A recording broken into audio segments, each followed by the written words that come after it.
नमस्कार। कहानी गोल्ड में आज सुनिए वरिष्ठ लेखिका सुधा जुगरान जी की लिखी कहानी ये जिंदगी का अवसान नहीं। दोस्तों, सुधा जुगरान जी विगत 3 दशकों से लेखन में निरंतर सक्रिय हैं। उनके अब तक 9 कहानी संग्रह और 1 उपन्यास प्रकाशित हो चुके हैं। अनेक सम्मान व पुरस्कार प्राप्त सुधा जुगरान जी की कहानियां वागर्थ, पाखी, कथा बिंब, सरिता, गृह शोभा आदि प्रमुख पत्रिकाओं में प्रकाशित होती रही हैं। इनकी कहानियों का प्रसारण समय समय पर आकाशवाणी व दूरदर्शन से भी होता रहता है। दोस्तों, सुधा जुगरान जी अपनी कहानियों के माध्यम से समाज के अंतर्द्वंद को सामने लाती रही हैं। सुधा जुगरान जी राष्ट्रीय स्तर के अनेकों पुरस्कारों से सम्मानित हैं। तो आइए सुनते हैं।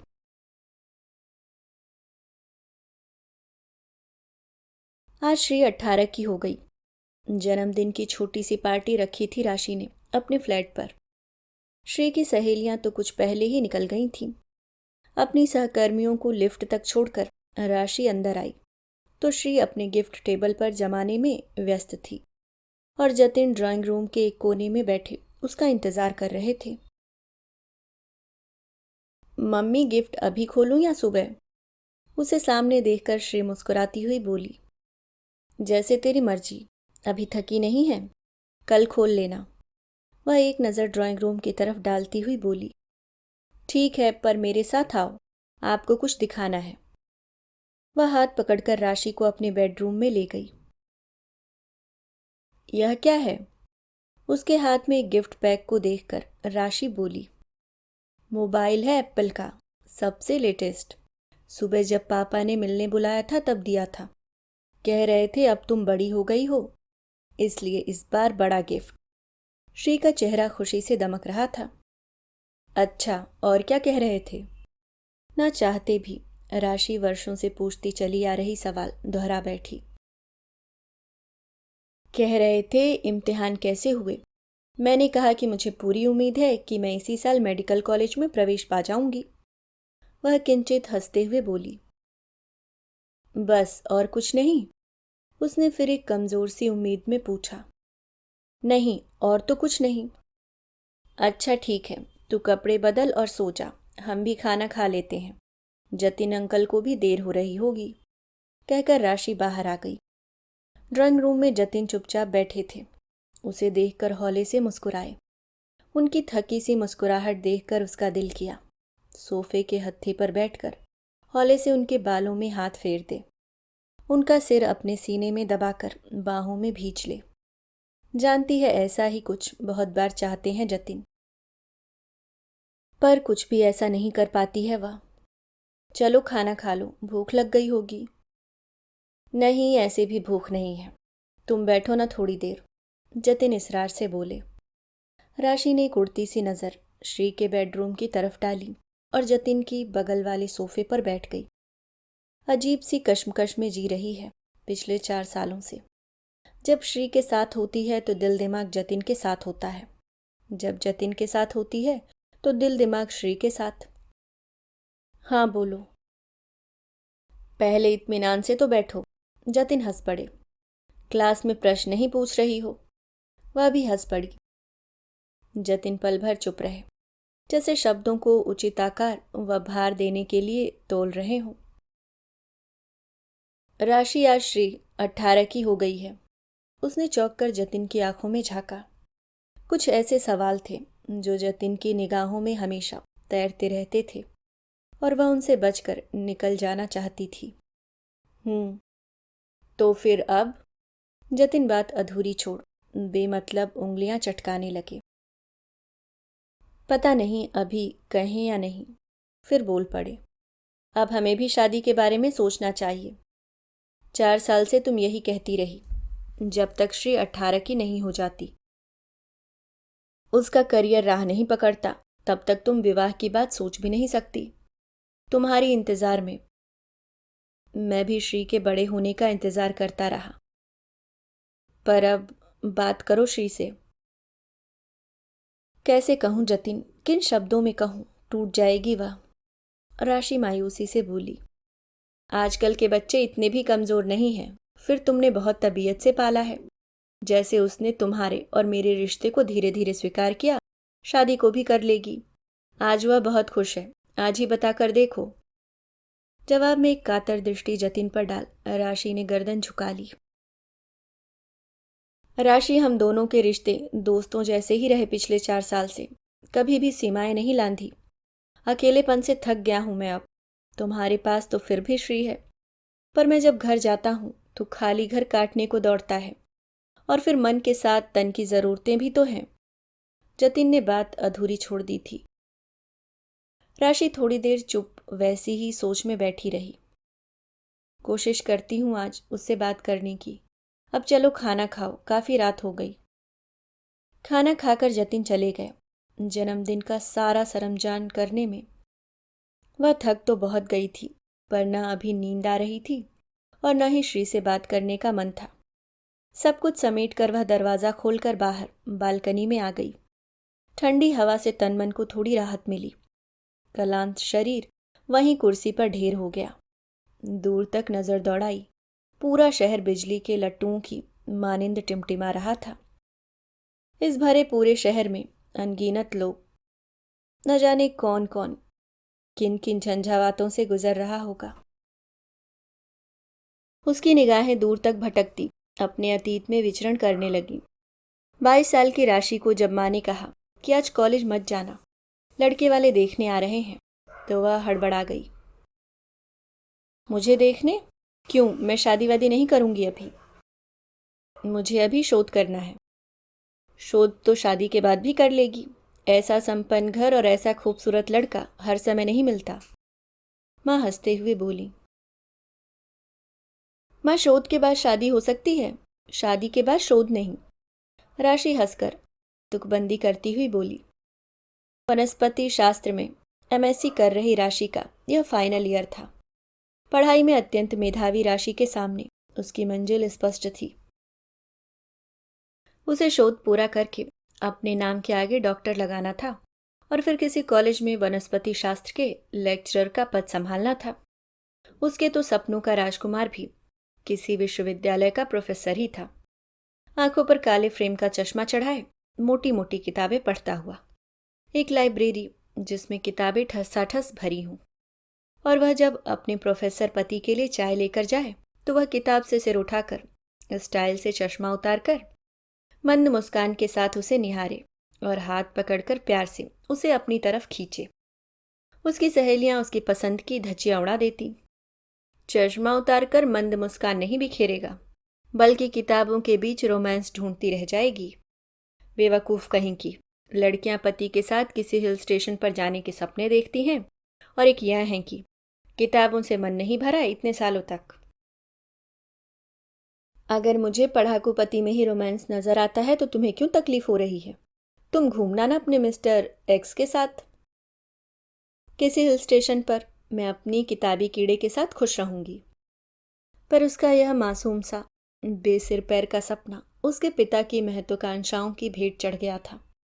पिता के दोस्त का बेटा समर देखने में बहुत खूबसूरत, धन से अत्यंत धनवान, उसके पिता को अपनी बेटी के लिए बहुत पसंद आ गया। माँ नहीं थी समर की। समर के पिता ने राशि को एकदम पसंद कर लिया। जाने पहचाने सजातीय परिवार की रूप गुण संपन्न कन्या उस पर योग्य, और क्या चाहिए। बस थोड़ा समर को मनाना पड़ेगा, विवाह के लिए तैयार नहीं है अभी। कहकर समर के पिता शायद कुछ दिनों तक अपने बेटे के दिमाग के ढीले पेंच पुर्जे टाइट करते रहे होंगे, और उस दिन समर को साथ लेकर उसे मिलाने के लिए आने वाले थे। माँ बेटी की शोध और शादी की चर्चा के बीच पिता टपक पड़े। कैसा शोध? इतना अच्छा घरवर बार बार नहीं मिलता, वहीं करना आप शोध।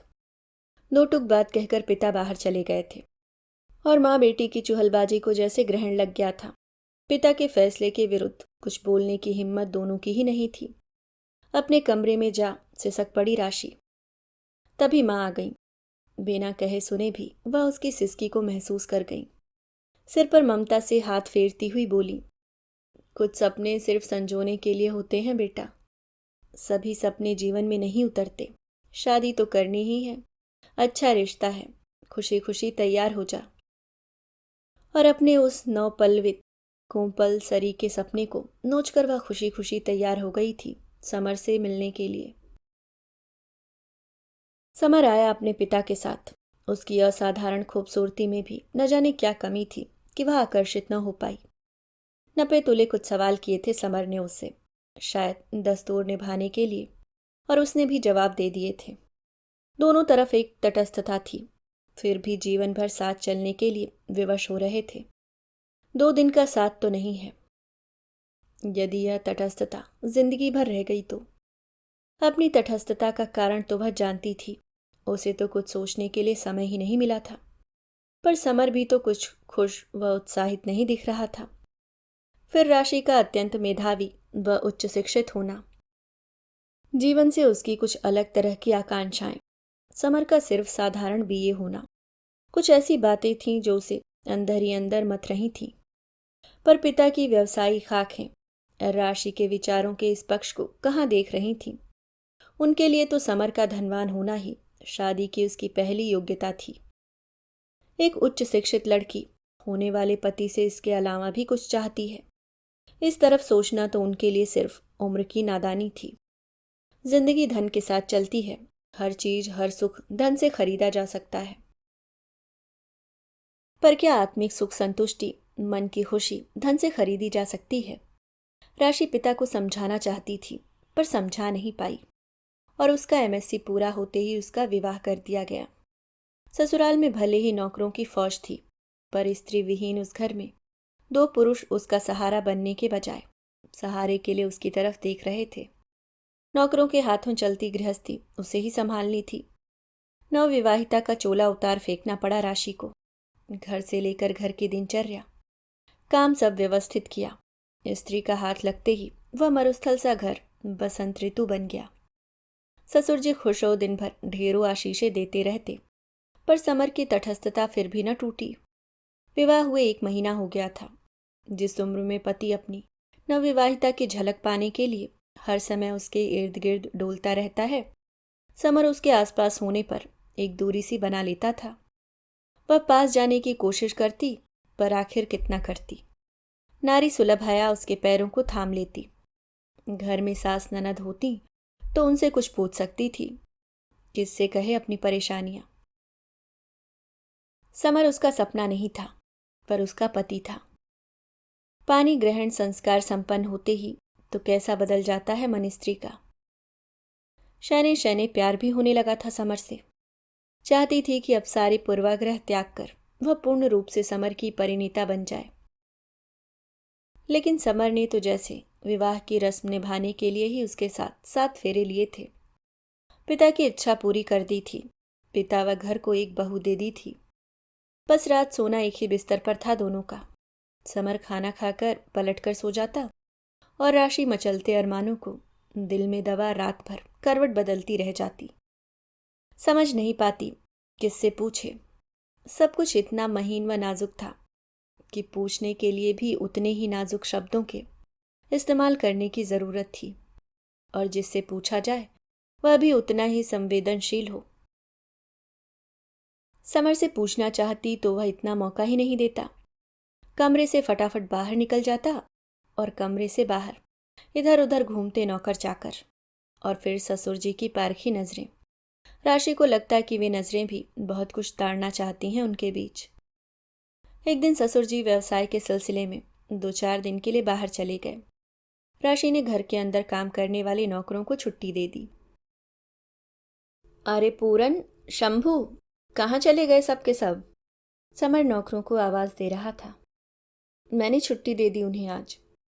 राशि के होठों पर मंद मीठी मुस्कान खिली हुई थी। पर क्यों, अब काम कौन करेगा? इतना काम कहाँ है, पापा है नहीं। मैंने सोचा खाना बाहर खा लेंगे, आपको तो समय ही नहीं मिलता। थोड़ा घूम लेंगे, 2-4 दिन। हनीमून ट्रिप पर भी नहीं गए थे। वह होठों को दबाकर बोली। समर ने त्योरियां चढ़ा उसे टेढ़ी नजर से निहारा। समय नहीं है मेरे पास। पापा नहीं है इसलिए ऑफिस में मेरा काम और भी बढ़ गया है।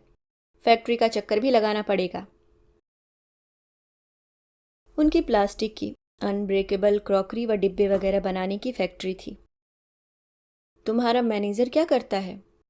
थोड़ी देर से चले जाना। समर ने कोई जवाब नहीं दिया। शेव बनाने के लिए बाथरूम में घुस गया। लेकिन उस दिन राशि झिझकी नहीं, समर के पीछे पीछे चली गई। बाथरूम में समर शेविंग का सामान काउंटर पर जमा रहा था। नाश्ता क्या करोगे? आज मैं बनाऊंगी तुम्हारे लिए। ज़रूरत नहीं, ऑफिस में मंगा लूंगा, वह रूखे स्वर में बोला। राशि थोड़ी देर खड़ी रही। समर ने सामने लगे मिरर से उस पर एक नज़र डाली। वह उसे ही देख रही थी। वह थोड़ी देर यूं ही उसे शेविंग करते देखती रही, फिर एकाएक बोली, आज तुम मुझे टालकर ऑफिस नहीं जा सकते समर। मेरे कुछ सवाल हैं जिनके जवाब तुम्हें देने पड़ेंगे। कौन से सवाल, कौन से जवाब? शेविंग कर समर चेहरा तौलिए से पोंछते हुए कमरे में आ गया। तुम्हारी ये तटस्थता, अपनी मर्जी से ही शादी की थी ना तुमने। तुम देखने आए थे मुझे, मैं तो अभी पढ़ ही रही थी, विवाह के लिए तैयार भी नहीं थी। तुमने, पापा ने पसंद किया था ना मुझे। तो कौन सा गुनाह कर दिया? कोई कमी है तुम्हें? समर लगभग व्यंग से बोला। तुम अच्छी तरह जानते हो कि मैं क्या पूछना चाहती हूँ। एक लड़की विवाह के बाद पति से क्या अपेक्षा रखती है? वह सब मैं तुम्हें नहीं दे सकता। समर का स्वर एकाएक तन गया। आत्महत्या की धमकी देकर पापा ने मुझे विवाह के लिए तैयार किया था। मैं सुजाता से विवाह करना चाहता था। वह निम्न जाति की लड़की पापा को अपने ब्राह्मण कुल पर बदनुमा दाग जैसी प्रतीत हो रही थी। 2 साल तक मनाता रहा मैं पापा को। सुजाता के घरवाले आखिर कब तक इंतजार करते, उसकी शादी हो गई। दिल का सारा दर्द समर के स्वर में छलक आया था। मैंने तो सोच लिया था मैं विवाह नहीं करूंगा, पर तुम्हारे पिता बीच में आ गए तुम्हारा रिश्ता लेकर, और मेरे पापा ने अपनी जान देने की धमकी दे डाली। बोलते बोलते समर का दर्द से भरा स्वर विद्रूप हो गया था। वह हतप्रभ हो समर को देखती रह गई। तो फिर अब? वह बुदबुदा गई। ऐसे कब तक रहूंगी मैं? इसमें मेरा क्या कसूर है समर? वह लाचारी से पूछ बैठी। मुझे नहीं पता, जिन्होंने जबरदस्ती शादी की उन्हीं से पूछो, कहकर समर नहाने के लिए बाथरूम में घुस गया था। उसे कुछ समझ नहीं आया। वह कितनी ही देर ऐसी ही बैठी रही। समर तैयार होकर कब का ऑफिस जा चुका था। उस दिन के बाद दोनों के बीच छिटपुट वार्तालाप भी खत्म हो गया। राशि की हल्की सी उम्मीद भी खत्म हो गई थी और समर अपने खोल से बाहर आ गया था। 4 दिन बाद ससुर जी वापिस आ गए। एक दिन समर की अनुपस्थिति में भरी आंखों से अपनी बर्बाद होती जिंदगी की कैफियत मांग बैठी वह उनसे। आपने ऐसा क्यों किया पापा? सिर्फ एक जाति के कारण? इतना बड़ा अन्याय। अपने बेटे की जिंदगी तो बर्बाद की ही, मेरा भी पूरा जीवन भस्म कर डाला। बताइए अब क्या करूं, क्या बोलूं अपने मम्मी पापा से? कितने दुखी हो जाएंगे वे। अब तक दबाए सारे आंसू बरसाकर वह फूट फूट कर रो पड़ी थी। ससुर जी उसका सिर सहलाते रह गए थे। मैं बात करता हूं उससे। नहीं पापा, ये बातें भावनाओं की हैं, दिल की हैं। इस पर किसी की जबरदस्ती नहीं चलती, यहाँ तक कि खुद की भी नहीं। पर यह बताइए कि अब मैं क्या करूं? बेटा, तू इतनी जल्दी हार क्यों मान रही है? तेरा पति है समर, पूरा अधिकार है उस पर तेरा, सामाजिक रूप से भी और कानूनन भी। तू खूबसूरत, गुणी और हर तरह से योग्य है। एक स्त्री चाहे तो क्या नहीं कर सकती। साम दाम दंड भेद अपना कर अपने पति को सुजाता की उन झूठी यादों से वापस खींच ला। पति को वापस लाया जा सकता है पापा, राशि रोते हुए बोली थी। एक प्रेमी को नहीं। समर के व्यक्तित्व पर पति नहीं, प्रेमी प्रमुखता से हावी है। वह तो पूरी तरह से पति भी नहीं बना अभी तक। राशि ने बात स्पष्ट कर दी थी। थोड़ा और इंतजार कर बेटा, थोड़ा और कोशिश कर, मुझे क्षमा कर दे। उन्होंने हाथ जोड़ दिए थे। राशि को दया आ गई। सोचा कोई बड़ा कदम उठाने से पहले थोड़ा इंतजार करना ही ठीक रहेगा। और ऐसे ही एक दिन एक ही बिस्तर पर सोए हुए, कड़कती बरसती बिजली, बरसाती तूफान रात में 2 युवा शरीर अपनी ज़रूरतों के लिए एक हो गए थे। राशि को लगा था यह भी तो एक बहुत बड़ी ज़रूरत है पति की।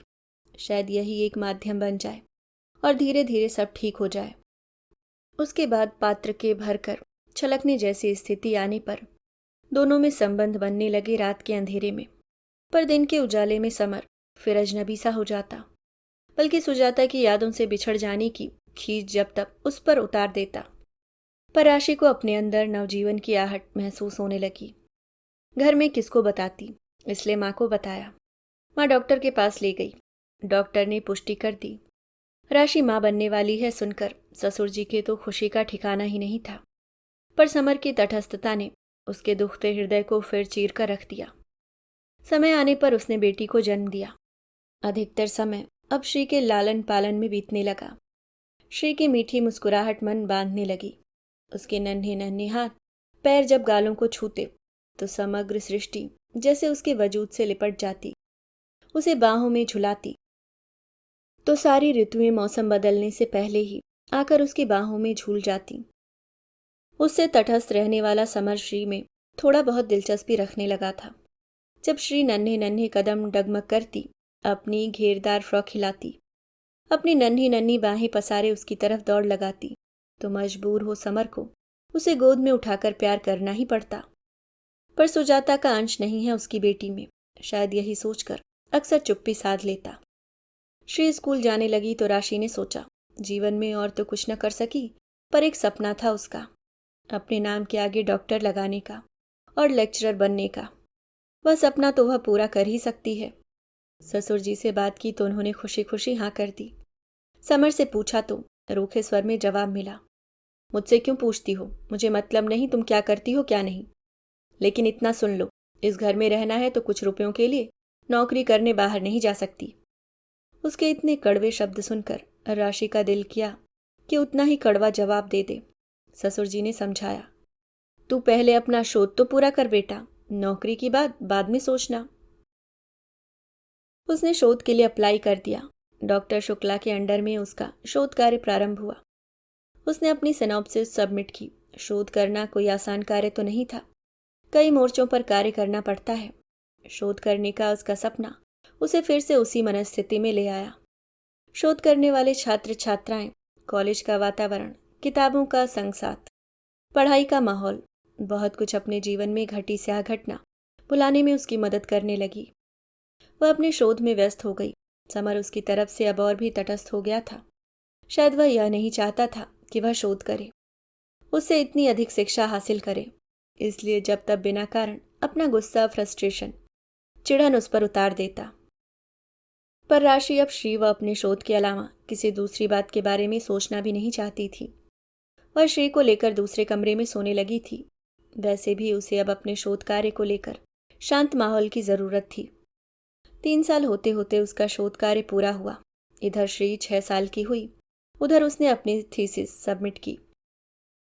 जिस दिन उसने अपनी थीसिस सबमिट की, उस दिन उसका दिल बहुत सुकून से भर गया। विपरीत परिस्थितियों में भी वह अपना सपना साकार कर पाई थी। उसके बाद उसका सेमिनार प्रेजेंटेशन हुआ। फिर थीसिस 3 जगहों पर करेक्शन के लिए गई। इतना सब करते करते जिस दिन उसे डॉक्टरेट की डिग्री मिली, उसके नाम के आगे डॉक्टर लगा, डॉक्टर ऑफ फिलॉसफी, और उसने डॉक्टर राशि के नाम की अपनी शोध की किताब हाथ में पकड़ी। उस दिन उसके पैर जैसे जमीन पर नहीं पड़ रहे थे। दुर्भाग्य को चीर कर भाग्योदय कर लिया था उसने। आखिर शादी के बाद शोध कर ही डाला था। दोनों पापा व माँ उसकी इस उपलब्धि पर बहुत खुश हुए थे, पर समर के लिए तो वह और भी बेगानी हो गई थी। उसकी 3rd क्लास बीए की डिग्री उसे मुंह चिढ़ाने लगी थी। राशि के दिल में ऐसा कुछ नहीं था, पर समर के लिए उससे दूर जाने का एक और कारण बन गया था। न चाहते हुए भी जैसे उसके आत्मसम्मान को बहुत गहरी चोट लग गई थी। इसी बीच स्थानीय डिग्री गर्ल्स कॉलेज में वनस्पति शास्त्र के असिस्टेंट लेक्चरर पद के लिए वैकेंसी निकली। उसने बिना घर में बताए अप्लाई कर दिया और चुपचाप इंटरव्यू भी दे आई। उसे विश्वास नहीं था कि इतनी सरलता से उसे यह नौकरी मिल जाएगी और वह आसमान यूं मुट्ठी में कर लेगी। लेकिन वह आश्चर्यचकित रह गई जब उसका चयन उसी के कॉलेज में असिस्टेंट लेक्चरर पद के लिए हो गया।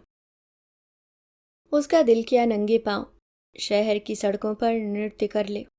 इस विस्तृत आसमान से एक टुकड़ा आसमान अपनी मुट्ठी में कर लिया था उसने।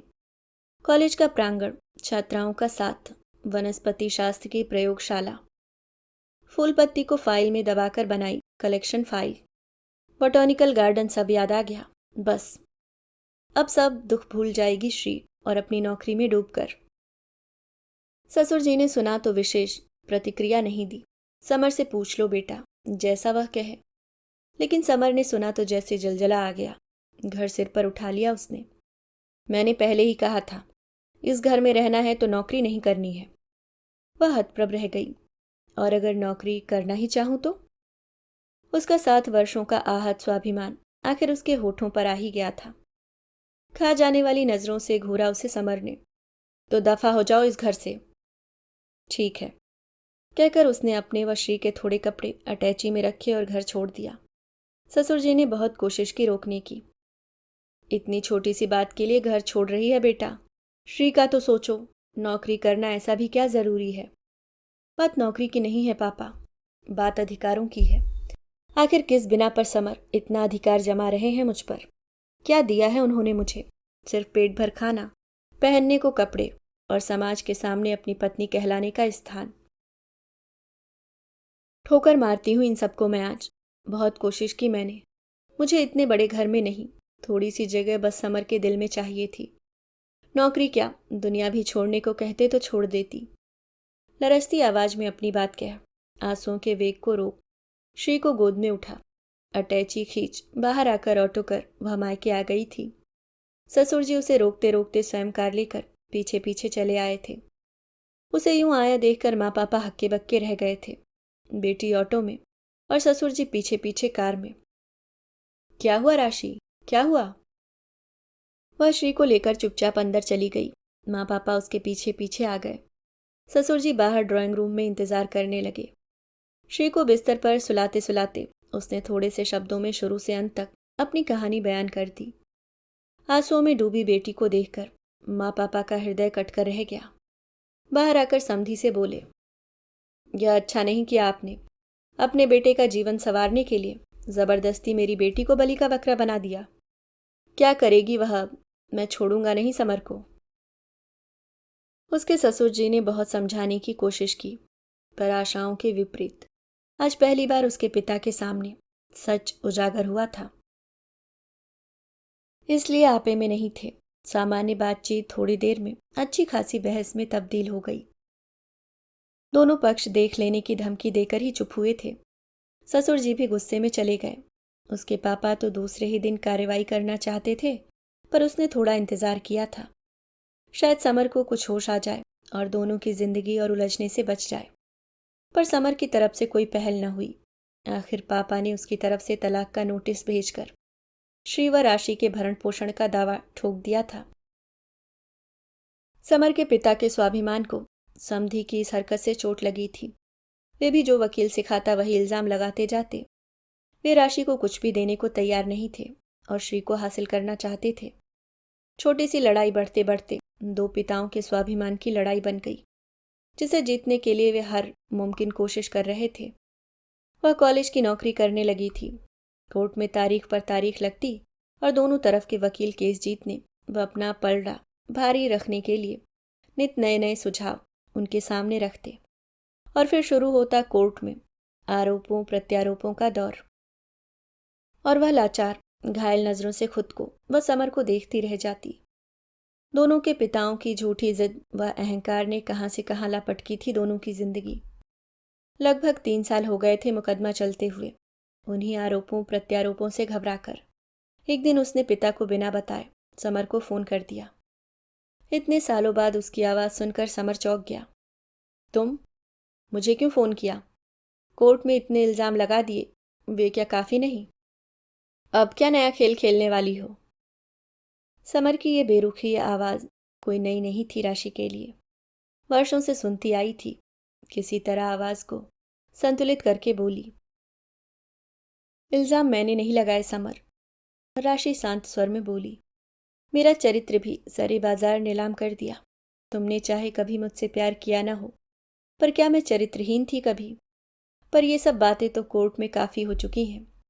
क्या हम एक ही पत्थर से ठोकर खाए दो राहगीरों की तरह शांत होकर इस दर्द से बचने की राह नहीं खोज सकते? कहना क्या चाहती हो? समर, राशि पल भर रुककर बोली, बहुत कुछ कहना चाहती थी तुमसे, पर शायद कभी ठीक से मौका मिला ही नहीं। किसी के भी जीवन में घटी कोई भी घटना जिंदगी का अवसान नहीं होती, न प्यार न शादी। तुम्हें तुम्हारा प्यार नहीं मिला, तुमने उसे अपने जीवन का अंत समझ लिया। कुछ मेरे भी अलग तरह के सपने थे जिंदगी को लेकर, लेकिन उनको दरकिनार कर मैं पूरी तरह तुम्हारी बनने को तैयार होकर आई थी तुम्हारी जिंदगी में। पर तुम कहाँ थे समर? तुम तो अपनी जिंदगी का अंत कर चुके थे। राशि की आवाज एकाएक रुंध गई। पर तुम्हें इस घर से जाने के लिए किसने कहा था? क्या यहाँ कोई चाबुक मार रहा था तुम्हें? पर तुम्हें तो नौकरी करने की जिद थी। समर अपेक्षाकृत शांत स्वर में बोला। चाबुक सिर्फ शरीर पर ही तो नहीं मारे जाते। कड़वी बातें, गालियां सिर्फ मुंह से ही तो नहीं बोली जाती। चाबुक वो भी तो होता है जो बिना हाथ से मारे भी सीधे दिल पर पड़ता है। कड़वी बातें, गालियां वे भी होती हैं जो बिना मुंह से बोले भी आत्मा को झकझोर कर रख देती हैं। मुझसे अब और अधिक वह जिंदगी बर्दाश्त नहीं हो पा रही थी। जिंदगी जीने के लिए होती है, काटने या बिताने के लिए नहीं। और मैं अपनी जिंदगी जीना चाहती थी समर। तो अब मुझसे क्या चाहती हो? समर विद्रूप स्वर में बोला। बस इतना सा कि वर्षों केस लड़कर हम दोनों अपनी बहुमूल्य उम्र बर्बाद कर रहे हैं। श्री के माता पिता होने का अधिकार तो अब विधि भी हमसे नहीं छीन सकती, पर उसे अभी माँ की जरूरत है। तुम उसे जब चाहो अपने पास ले जाना। उसे दादा और पापा का प्यार मिले, यह तो उसके लिए भी अच्छा रहेगा। पर उसे मेरे पास रहने दो। उसकी अपनी माँ होते हुए भी वह माँ के प्यार से वंचित रहे। क्या यह श्री के लिए ठीक लगेगा तुम्हें? और दूसरा, तुम्हारे जैसे संपन्न खानदान की बेटी है। कल उच्च शिक्षा की तरफ बढ़ते उसके कदम कभी आर्थिक कमी की वजह से उलझ न जाए। उसके लिए थोड़ा प्रबंध कर दो ताकि मैं निश्चिंत हो सकूं। मुझे अपने लिए तुमसे कुछ नहीं चाहिए। मेरे लिए मेरे पास मेरी सम्मानजनक नौकरी काफ़ी है। और कोर्ट में ये जो सारे इल्ज़ाम व केस चल रहे हैं, वे सब मैं वापस ले लूंगी और आपसी सहमति से तलाक ले लेंगे। समर चुप हो गया। कितना जमा करना पड़ेगा? राशि का हृदय एकाएक भर गया। अजीब सा रिश्ता है विवाह का भी। या तो जुड़कर रहना है या अलग हो जाना है, बीच का कोई रास्ता नहीं। जितना तुम्हें ठीक लगे। तुम्हारी बेटी है, कमी तो न करोगे उसके लिए। थोड़ी देर दोनों चुप रहे। एकाएक राशि संजीदगी से बोली। मेरी बात तो तुमने कभी नहीं सुनी समर, फिर भी दोहराना चाहती हूँ। प्यार की तरह तलाक भी जिंदगी का अवसान नहीं है, बल्कि एक नई शुरुआत है। अपनी पिछली गलतियों से सबक लेकर कुछ समय बाद तुम भी अपनी जिंदगी की नई शुरुआत करना। पर इस बार शादी को खुद पर थोपना मत। ये फैसले जिंदगी भर के हैं, चाहे वह शादी हो, मातृत्व या पितृत्व। इन फैसलों में हम अकेले नहीं होते, बल्कि दूसरी जिंदगियां भी हमारे साथ जुड़ जाती हैं। हमारी जिंदगी में ये फैसले हम पर बिन चाहे थोप दिए गए। अब जब मन तैयार हो तभी फैसला करना। सुजाता की यादें जिंदगी का एक हिस्सा हो सकती हैं, पर पूरी जिंदगी नहीं। मेरे 7 साल के वैवाहिक जीवन को भी मैं अपनी बाकी की जिंदगी नहीं लीलने दूंगी। हम श्री के माता पिता हैं और हमेशा रहेंगे। यह भी अब हमारे जीवन का एक अटूट हिस्सा है, इसलिए इसे कभी मत भूलना। पर हाँ, यह भी हमारी जिंदगी का अवसान नहीं है। कहते कहते राशि का स्वर अवरुद्ध हो गया।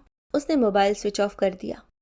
जिस दिन तलाक हुआ उस दिन घर आकर कितना रोई थी राशि। एक बड़ा हिस्सा था शरीर का जो काट कर फेंक दिया था। कितना भी दर्द रहा हो उस हिस्से में, पर था तो उसके शरीर का हिस्सा। काटने की पीड़ा दिल को लहूलुहान कर रही थी। क्या समर को भी पीड़ा पहुंची होगी तलाक से? सारी रात सोचती रही थी वह। धीरे धीरे वह तलाक की विभीषिका से बाहर आने लगी। श्री 10 साल की हो गई थी। कॉलेज में मन रमने लगा था उसका। इस बीच प्रोफेसर मिसेस सेंगर, जो एमएससी प्रथम वर्ष को एनालिटिकल केमिस्ट्री पढ़ाती थी, तबादला होकर चली गई। स्टाफ रूम में सभी साथ बैठते थे, इसलिए मिसेस सेंगर के जाने से उसे बहुत बुरा लगा। एनालिटिकल केमिस्ट्री पढ़ाने के लिए उस साल किसी योग्य शिक्षक ने अप्लाई ही नहीं किया। आखिर कॉलेज प्रशासन को एक मेल प्रोफेसर जो दूसरे विद्यालय में पढ़ाते थे को अनुनय कर पढ़ाने के लिए मेहमान प्रोफेसर की तरह बुलाना पड़ा। यह वैकल्पिक व्यवस्था तब तक थी जब तक कॉलेज को कोई फीमेल प्रोफेसर नहीं मिल जाती। लेकिन उस साल कोई स्थायी व्यवस्था हो नहीं पाई और जतिन ही पूरे 1 साल एनालिटिकल केमिस्ट्री पढ़ाने उस गर्ल्स कॉलेज में आते रहे। पुरानी यादों से आंखों में आए आंसू पोंछकर मुस्कुरा पड़ी राशि। जतिन से पहली मुलाकात याद आ गई। जतिन कार के बजाय अधिकतर मोटरसाइकिल से ही काफी दूर से आते थे। गांव में उनकी मां का निधन हाल में ही हुआ था। पिता के आकस्मिक निधन के कारण 3 बहनों को संभालने व शादी ब्याह करने के चक्कर में वे अपने विवाह की बात भूल ही बैठे थे। फिर अब तो माँ भी नहीं थी तो कौन बात करता उनके विवाह की। अपनी 8 बजे शुरू होने वाली क्लास में वे कभी भी समय से नहीं पहुंच पाते थे। छात्राएं रोज रोज घर से जल्दी आकर इंतजार करती रहती। उस दिन भी जब प्रोफेसर जतिन समय से नहीं पहुंचे तो छात्राओं ने उनकी कक्षा का बहिष्कार कर दिया और कॉलेज प्रांगण के एक कोने में जाकर पेड़ के नीचे बैठ गईं। जतिन कक्षा में पहुंचे तो छात्राएं नदारद थीं। थोड़ा इंतजार करने के बाद हैरान परेशान जतिन स्टाफ रूम में आ गए। स्टाफ रूम में वह अकेली बैठी प्रैक्टिकल फाइल्स चेक कर रही थी। गला खखार कर उन्होंने उसका ध्यान अपनी तरफ आकर्षित किया। वह चौंक कर जतिन को देखने लगी। पल भर के लिए देखती ही रह गई। लंबा ऊंचा गोरा प्रभावशाली व्यक्तित्व, आंखों पर काले फ्रेम का चश्मा, चश्मे से झांकती गंभीर आंखें, लेकिन होठों पर दिलकश स्मित मुस्कान और चेहरे पर कुछ कुछ रोमांटिक भाव।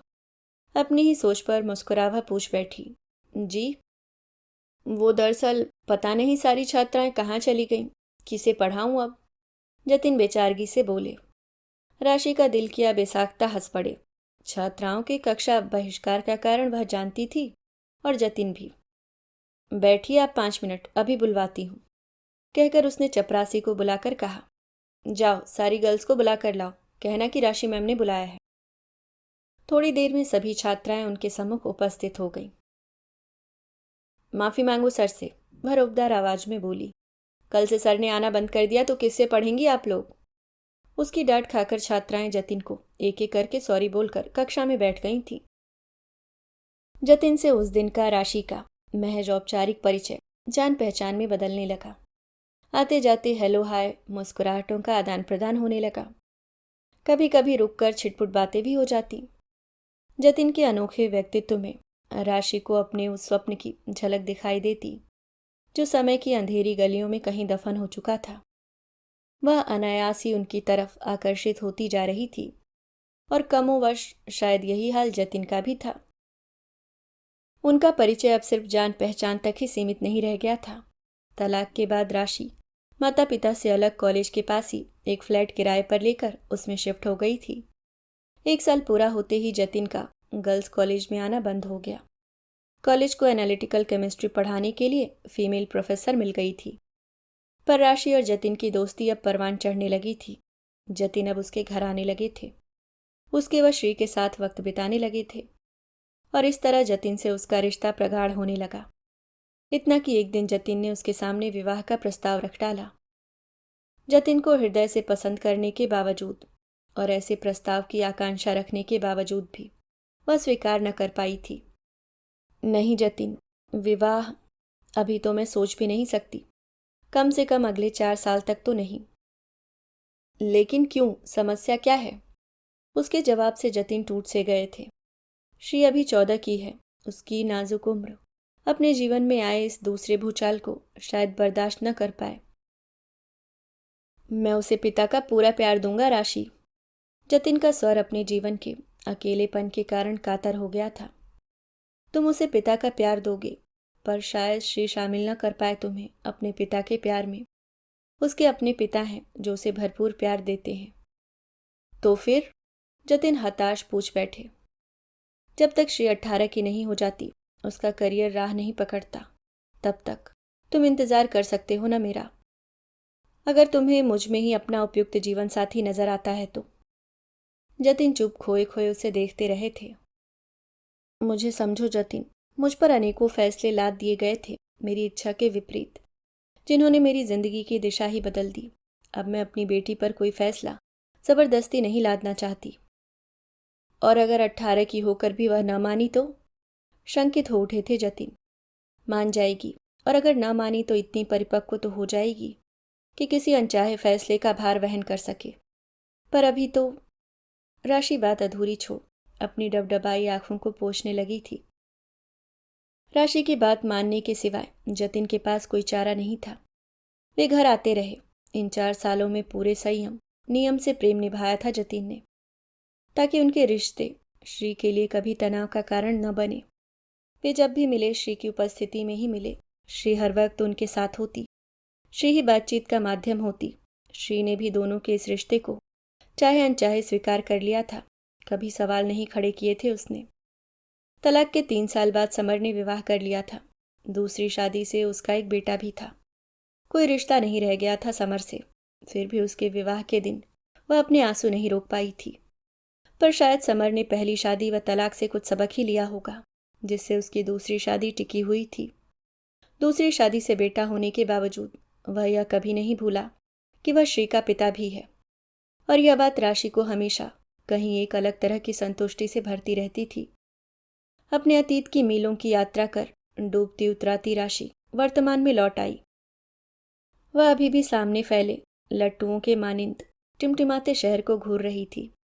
तभी श्री की आवाज ने उसकी तंद्रा को तोड़ दिया। अभी आप यहीं बैठी हैं? आपके कमरे में देखा तो आप नहीं थी। यहाँ क्या कर रही हैं? ओह, बस ऐसे ही ठंडी हवा खा रही थी।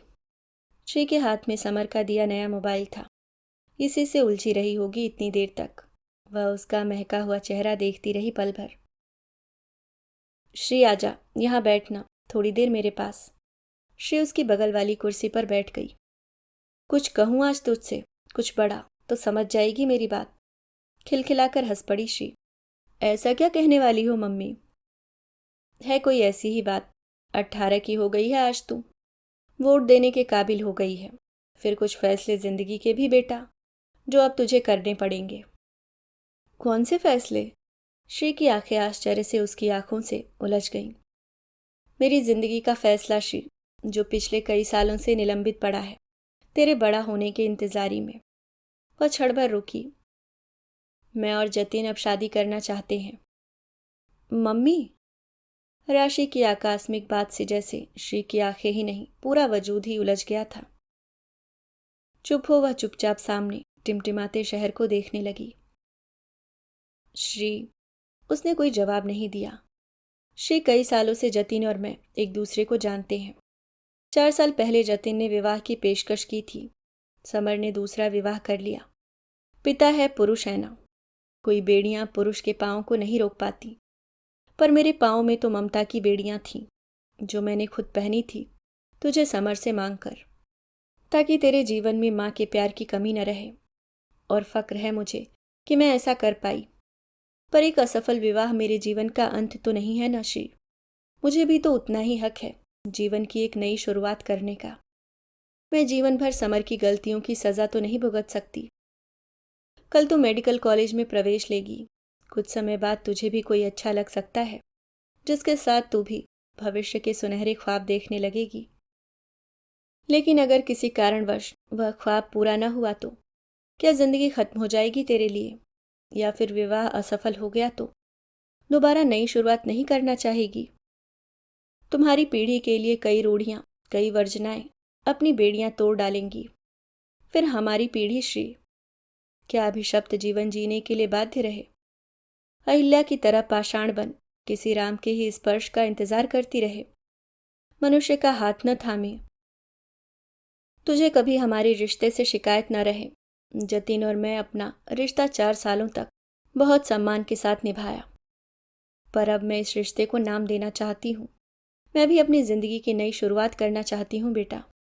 श्री की आंखों में आंसू डबडबाए अस्पष्ट स्वर में बोली। मम्मी, जतिन अंकल से मेरा क्या रिश्ता रहेगा? 2 पापा सुने हैं क्या किसी के? 2 माएँ तो सदियों से सुनते आए हैं श्री। पर शायद दबी कुचली अपनी भावनाओं, उद्गारों को दबाकर ममता के बोझ तले जीती औरत आज अपने बच्चों से कहना चाहती है कि पिता भी 2 हो सकते हैं। राशि न चाहते हुए भी बोल गई। राशि ने घड़ी देखी, 2 बजने वाले थे। शहर की अधिकतर बत्तियां बुझ गई थीं। अधिकांश शहर अंधेरे में डूब गया था। जा श्री, सो जा, बहुत रात हो गई। उठकर वह भी अपने बेडरूम की तरफ चली गई। सुबह देर से नींद खुली। रविवार था, इसलिए इत्मीनान था। बाथरूम में जाकर फ्रेश हो चाय बनाई, फिर नहा धोकर तैयार हो गई। जतिन छुट्टी के दिन नाश्ते पर आ जाते थे। श्री के सामने जाने की उसकी हिम्मत नहीं हो रही थी। पता नहीं क्या प्रतिक्रिया हुई होगी रात की बात की उस पर। वह किचन में नाश्ता बनाने में व्यस्त हो गई। तभी श्री तैयार हो एकदम चुस्त दुरुस्त उसके पास किचन में आ गई। मम्मा, वह लाड में पीछे से उसके गले से लिपट गई। अरे उठ गई। उसने पीछे पलटकर देखा। तैयार होकर कहाँ जा रही है इतनी जल्दी? कनू के घर जा रही हूँ मम्मी, ब्रेकफास्ट लंच सब उसके साथ है। मूवी का भी प्रोग्राम है, शाम तक आऊंगी, अब चिंता मत करना। अरे पर कल तो तूने नहीं बताया था। रात में ही बात हुई थी, मैं बताना भूल गई थी। तभी कॉल बेल बज गई। लगता है जतिन अंकल आ गए। वह राशि के गाल पर चुंबन अंकित करते हुए बोली, आपने सही कहा था, 2 माएँ तो सदियों से सुनते आए हैं, फिर 2 पापा क्यों नहीं हो सकते? मैं जतिन अंकल को पिताजी भी कह सकती हूँ। वह खिलखिलाकर हंस पड़ी। राशि चौंक कर चकित भ्रमित सी श्री का चेहरा निहारती रह गई। 4 साल का निलंबित फैसला एक ही रात में कितनी सरलता से कर दिया था उसकी 18 साल की बेटी ने। और आप दोनों भी आज घर पर मत रहो, बाहर जाओ, लॉन्ग ड्राइव, मूवी या फिर जहां मन करे, कहकर श्री दरवाज़ा खोलने चली गई। Hello, good morning uncle. दरवाज़ा खोलते ही श्री चहक कर जतिन के गले लग गई। वह चक्के से जतिन राशि के चेहरे को टटोलने लगे, पर राशि की मुस्कुराहट में सब कुछ भाप गए। खुशी से गदगद हो दोनों बाहों में प्यार से समेट लिया श्री को। कहाँ के लिए तैयार हो सुबह सुबह? अपनी फ्रेंड के साथ डे एक्सपेंड करने जा रही हूँ अंकल। वह बाहर निकलती हुई बोली। Have a nice day. वह मुट्ठी बांध अंगूठा ऊपर करती हुई बोली और तेजी से बाहर निकल गई। श्री तो सचमुच 18 की हो गई, जतिन हंसकर बुदबुदाते हुए बोले। दोनों बालकनी में आकर नीचे झांकने लगे। श्री अपनी स्कूटी स्टार्ट कर रही थी। क्षण भर में ही उसकी स्कूटी सड़क की भीड़ का हिस्सा बन आंखों से ओझल हो गई। दोनों ने एक दूसरे को निहारा, जहां दिन के उजाले में भी अनगिनत जुगनू झिलमिला रहे थे। एक बहुत लंबे त्रासदीपूर्ण दिवस का अवसान हो चला था राशि के जीवन में। जतिन ने अपना काले फ्रेम वाला चश्मा उतार मुस्कुराकर उसे देखा, हाथ पकड़कर उसे अपनी तरफ खींचा। कुछ भूला बिसरा सा याद आ गया राशि को। होठों पर नवोढ़ा सी मुस्कुराहट बिछ गई। बस एक चाय की प्याली की कमी है, सोच हंसकर वह आगे बढ़कर जतिन की बाहों में समा गई, नए सिरे से उस भूले बिसरे सपने को जीने के लिए। अभी आप सुन रहे थे सुधा जुगरान जी की लिखी कहानी ये जिंदगी का अवसान नहीं,